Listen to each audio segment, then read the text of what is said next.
Well, thank you, Prime Minister Essid, for your remarks. When he was sworn into office, President Essid pledged action to realize the promises of the revolution: dignity, employment, health, and regional equality. Led by the Prime Minister, I believe that Tunisia's new government is prepared to take the difficult steps needed to fulfill that promise. I want to thank our host today, former U.S. Secretary of State Madeleine Albright, who is chair of Partners for a New Beginning, their Tunisian affiliate, PNB-NAPEO, and the Tunisian American Chamber of Commerce. I also want to thank the many businesses, civil society, and government leaders from Tunisia, the Middle East, North Africa, the United States, and from around the world for coming together for this investment and entrepreneurship conference.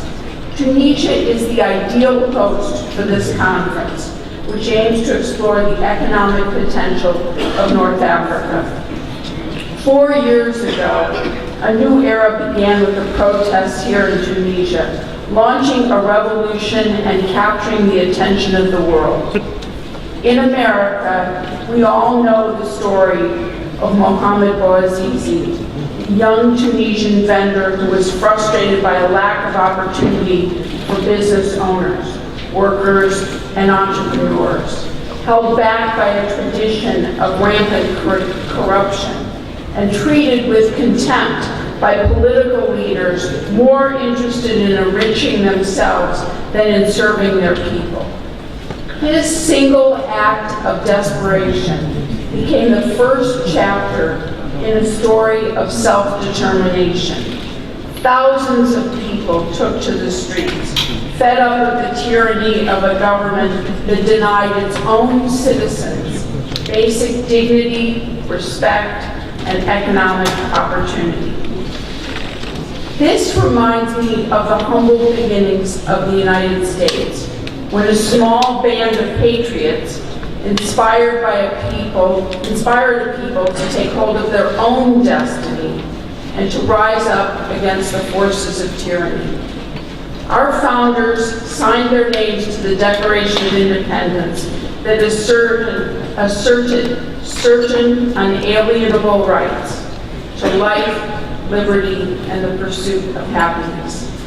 Those rights reflect a demand for both fair political representation and economic liberty. 4 years ago, the people of Tunisia called for and ultimately secured these same rights. Today, we cannot forget that the roots of your extraordinary political upheaval were about economic freedom. Indeed, Mohamed Bouazizi's demands were simple: the chance to earn a good living, the opportunity to start a business, the need to put food on the table and support a family. These aspirations are not unique to Tunisia. They echo across the nations, ethnicities, religions, and generations, which is why in 2011, the entire world watched with awe at the courage of Tunisia's people to speak out. Last year, the world was watching once more as Tunisians came together to usher in a new democratic government. Now, the world is still watching to see what you do next to turn your political victory into an economic triumph. Since the days of the revolution, Tunisia has undergone a historic transition from dictatorship to democracy. Your leaders have ratified a progressive constitution. Your people voted in free and fair elections. You inaugurated your first democratically elected president. Your legislators formed a government based on consensus. This political progress has been rapid and remarkable, inspiring and necessary. A stable, functioning democracy is a fundamental backbone for a strong and healthy economy and society. However, this political shift is not enough. The next step, economic reform, is essential if the revolution is to fulfill the ambitions of the Tunisian people. Like the political process, the road ahead will be challenging. But you are fortunate. Tunisia possesses enormous assets that make a brighter future possible. Your broad, inclusive coalition government bespeaks Tunisia's political stability. Your location, culture, and language place Tunisia as a vital link between Europe and Africa. Your country's natural beauty makes Tunisia a magnet for a blossoming and revitalized tourism industry. And your well-educated and youthful population is a reservoir of talent. There is not a moment to waste to build on these assets. Nearly half of Tunisians are under the age of 24. Tunisians between the ages of 15 and 30 comprise 1/3 of your labor force, but 3/4 of your unemployed. The urgency of this challenge cannot be overstated.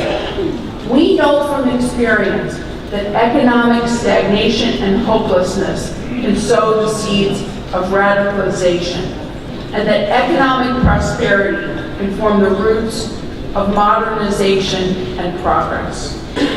And we know that providing economic opportunity and hope for young people is the best deterrent to the rise of violent extremism and to the recruitment of efforts of terrorist groups.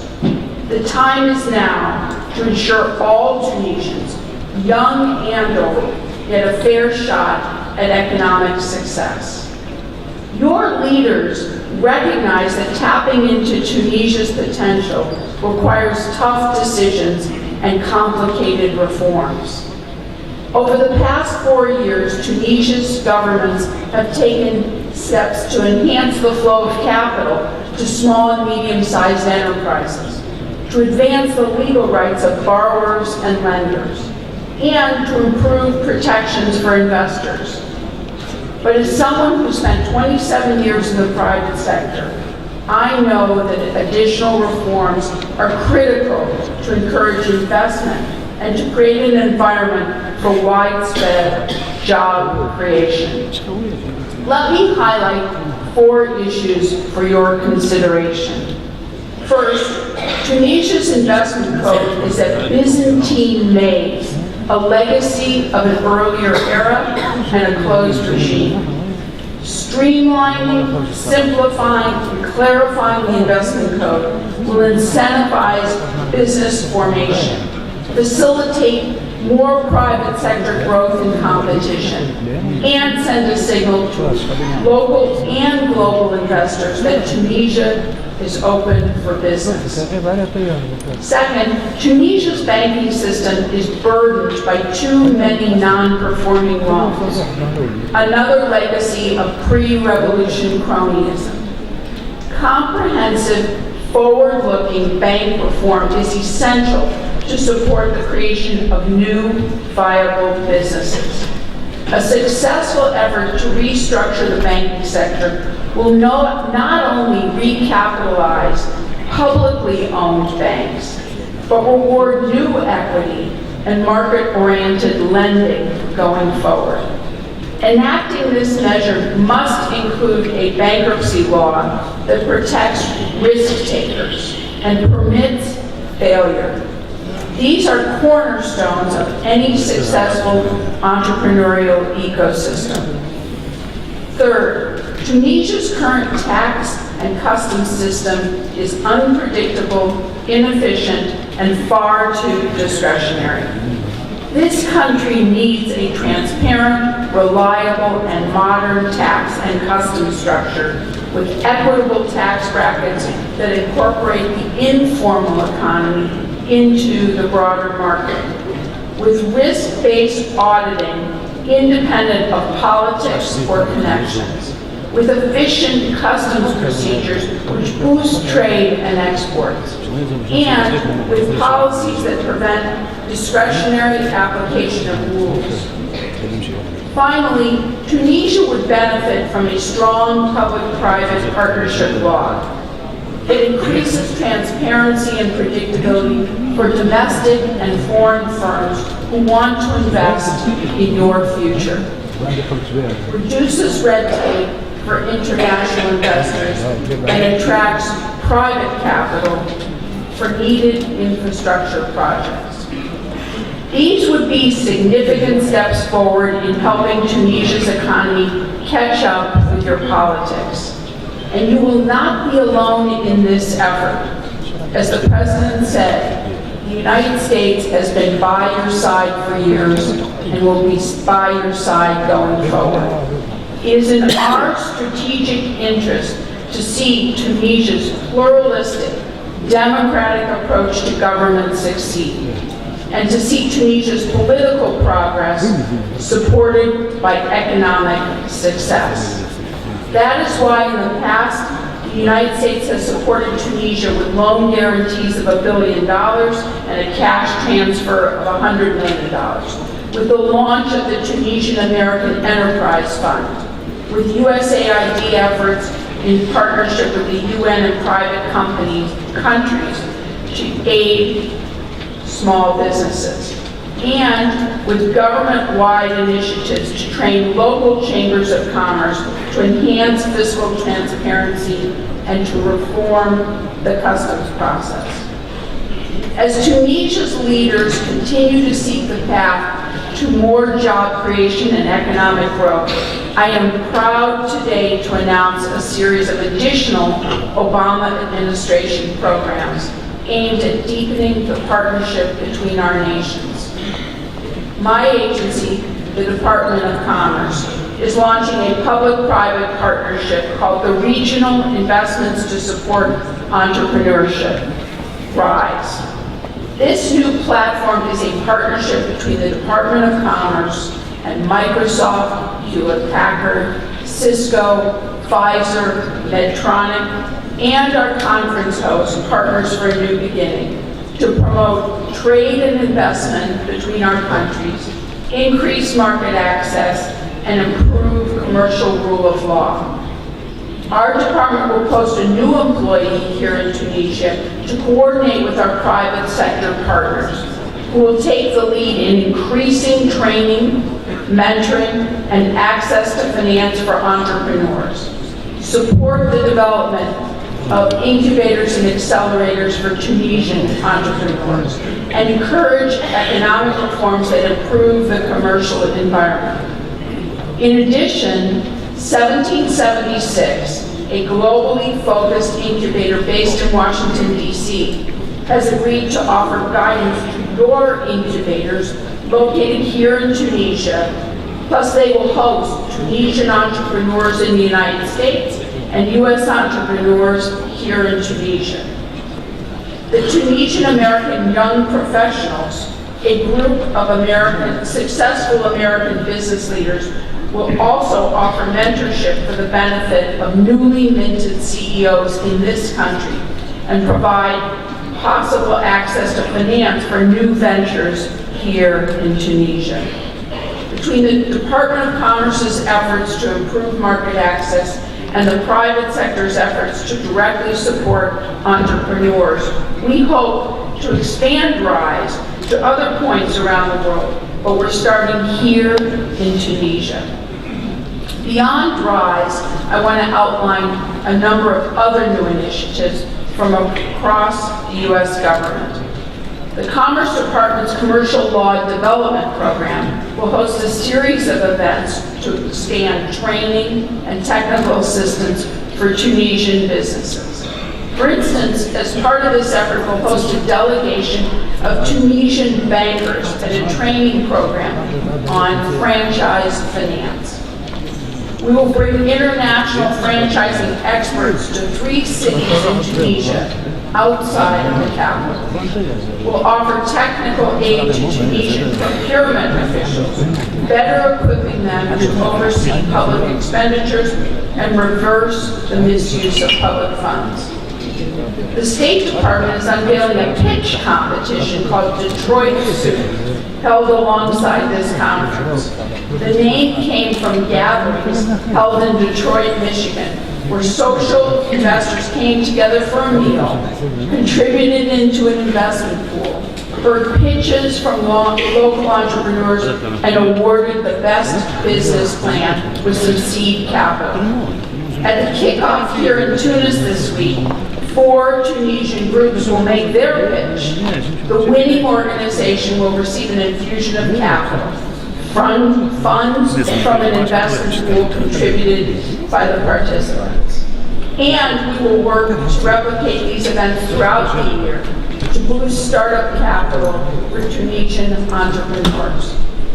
In addition, USAID will expand the Business Reform and Competitiveness Project, a program that provides technical assistance and training to high-potential Tunisian small enterprises.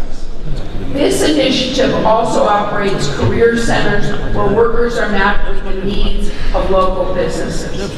By providing more direct assistance to Tunisian companies and increasing job matching services, USAID is committed to creating 2,500 new jobs in Tunisia over the next year. Finally, this afternoon, the Overseas Private Investment Corporation will announce a $37.5 million lending facility for small and medium-sized enterprises. This effort will focus on the franchising sector in collaboration with 3 Tunisian banks. So I hope my message today is crystal clear. America is your partner as you work to transform your economy to meet the aspirations of all of Tunisia's citizens. I know that this transformation will not be easy, and it will not happen overnight. For people that toppled a long-standing regime in the span of just 4 weeks, I realize that expectations run high for immediate results. But with patience from Tunisia's citizens and with persistence from Tunisia's government to undertake necessary reforms, I believe you will succeed in creating the conditions for investment, for job creation, and for broad-based growth. The United States will support Tunisia's government as it cultivates what President Obama has called, and I quote, the greatest untapped resource in the Middle East and North Africa, the talent of its people. We stand by Tunisia as you continue to fulfill the promises of your revolution, a politics that adheres to the voices of Tunisia's citizens, an economy that advances opportunity for Tunisia's families, the ability to realize your dreams of dignity and democracy, and the freedom to speak out and determine your own destiny. This is Tunisia's moment, and if you seize it, your country can be a model of peace and prosperity, not only for this region, but for the entire world. Thank you all for your shared commitment to building a brighter future for the people of Tunisia. Thank you.